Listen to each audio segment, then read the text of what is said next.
Nikki. I've been here for about 9 years, 9 years in January. So I'm actually Mike's sister, Alex's sister-in-law. So I'm family. January of 2020, we started the Chandler build out in the front here. So the Chandler build out took us about a year and a half, a year and 4 months. We built everything ourselves. So we built that big waterfall. We built our large pond. It was a pretty extensive operation because we were still running our other stores. So it was kind of build out some days, work retail others, which made it pretty challenging. But then we opened our Chandler location in April of 2020. Or 2021, we've kind of been continuing to grow our Chandler location. We rushed the opening a little bit because it was so highly anticipated. It took us a pretty long time because we were building in 2020, which was exceptionally difficult because supply and demand was crazy. And so getting the products we needed, getting the supplies we needed, getting the acrylic we needed was challenging. But we persevered, we got through it, and then we opened our Chandler location. And then our aquaculture was a huge build out, huge process. We've refined it quite a few times. We're still working on refining it and perfecting it. But most of our corals for all three of our locations, I'd say about, well, all of our frags, and then probably about 60 to 70% of our corals are grown in our aquaculture. There are some things that we can't aquaculture, like trachys, acanthophilias, things that are a little more challenging that we still do pull from the ocean. But we were incentivized to do this because the hobby kept getting more expensive, and aquaculture is the best way to lower prices and keep people in the hobby. It's also very sustainable in terms of we're not pulling corals out of the ocean, and as we learn more about how to grow corals, it helps with initiatives to restock the ocean and keep our coral reefs alive.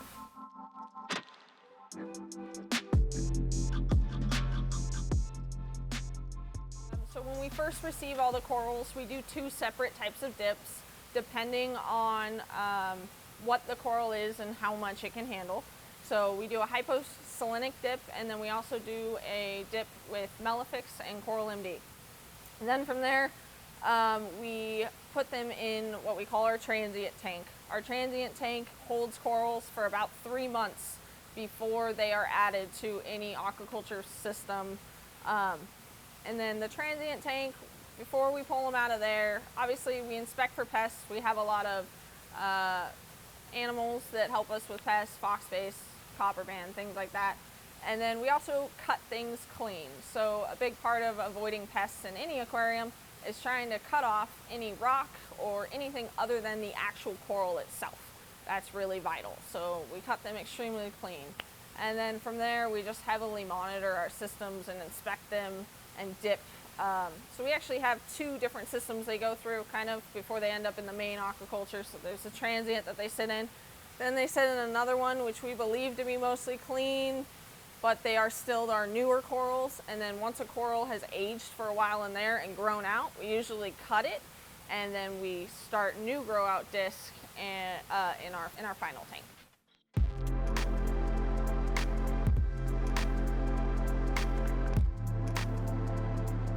Coral MD by Brightwell is our preferred choice.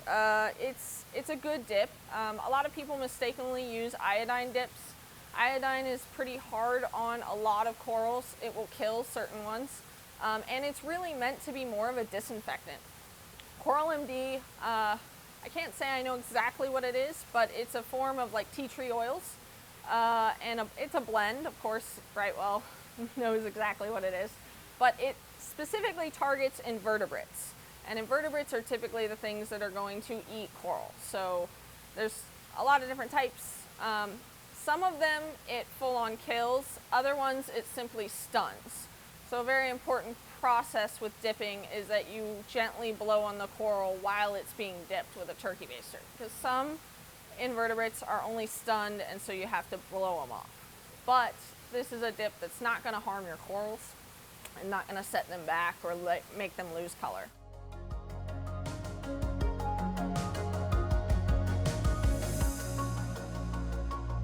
We have a mixture of AI and radion in our in our aquaculture. AI is a really great light for growing coral. We see great coral growth rates under AIs.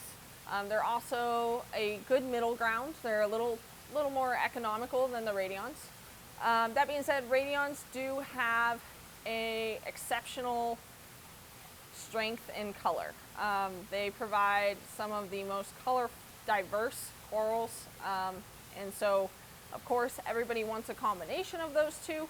So we have some tanks that are AI and we have some that are radion. We do a little bit of both.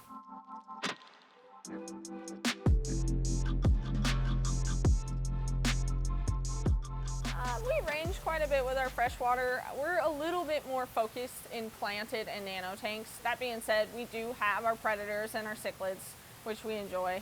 And Chandler location in particular, we've been able to bring in koi, which is great because there seems to be a little bit of a shortage in our valley for it. So we do a lot of the planted scaped tanks. So that's going to be kind of a more serene, peaceful look. That being said, we still have large Oscars, big Severums, discus. So some of the more unique and harder to find freshwater is what we shoot for. So the tree, one of our owners, Mike, was actually used to, one of his first jobs was building ponds. He loves ponds, has them in every one of his houses. And so we had this idea to build a pond. And he wanted to, it was his idea. He wanted to do a massive tree in the middle of it. And we thought with this space, we have such tall ceilings, it really opened up the possibilities for what we could do. We wanted it to be more than just, a retail space that sold stuff. We kind of wanted it to be an experience. And so we built this big pond and we put a very heavy tree that we had to put together on top of it, and it actually came the wrong size. We ordered it and it was supposed to be about 1 foot by 1 foot on the base, and I would say it's closer to about double that size. So we were a little surprised, had to make some modifications when that happened.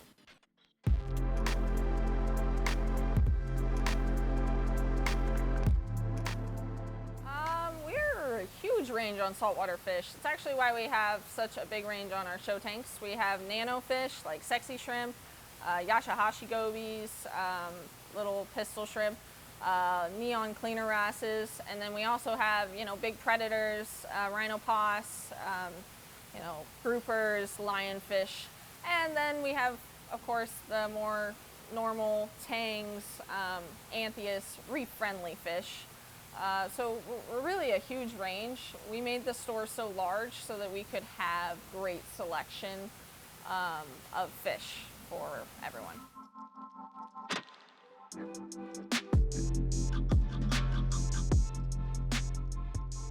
So for the fish, we typically dip them in either a hypo dip or hydroplex.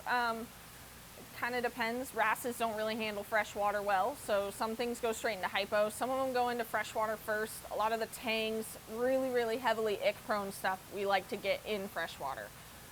We use temperature-regulated freshwater with a little bit higher pH to try to reduce stress. And then we'll do hydroplex, and then we put them in our systems, which are treated with copper. We keep our copper between 2 and 2.5 parts per million. Which is a good therapeutic level. And then we also dose our food with ProziPro, which is a dewormer. Between ProziPro and copper, that takes out majority of things. Not everything, but most things.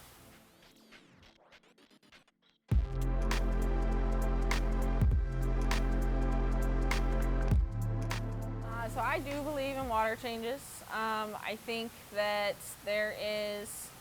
there's been a lot of studies done, more so by large aquariums, on closed loop populations, so an aquarium essentially. With an aquarium, you don't have any outside factors going in, it's a closed environment. And with that happening, a lot of things bottleneck up, things build up that you wouldn't expect, and a water change is really the only way to prevent that.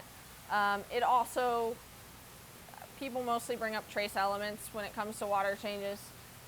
There's something to the fact that, you know, if your corals are consuming calcium and alkalinity, but you're buffering with those, but you're not treating iron and potassium and all the other smaller macro iodine and such, you will likely deplete those. And a water change is just a very efficient way of doing that. 10% per week is what we recommend here at Kona, or rather, if it's easier, 20% every 2 weeks. But whatever is easiest for you. I know some people, they have great tanks. They say they haven't done a water change in a year. But to me, it leaves a little bit of vulnerability to whatever's building up and a potential crash. And then also, I think the only way you could effectively, truly do that and have good parameters is by doing ICP testing and then dosing very specifically to your tank, which is available, but it's a very expensive option. And water changes just seem a lot simpler, especially now that Neptune and different companies have automatic water changing systems. It seems like it's a doable thing, and it leads to much better success.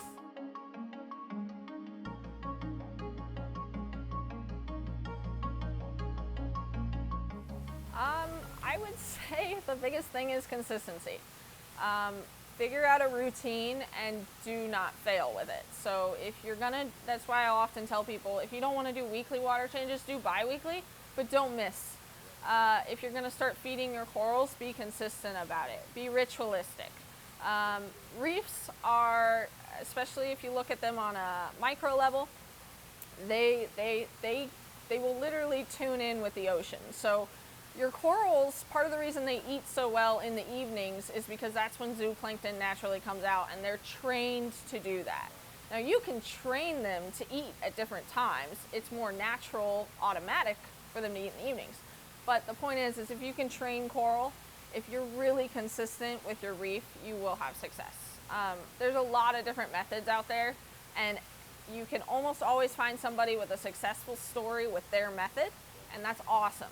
Stick with one person's method, because trying to do too many different things at once gets crazy, and then just stay really consistent. That is key.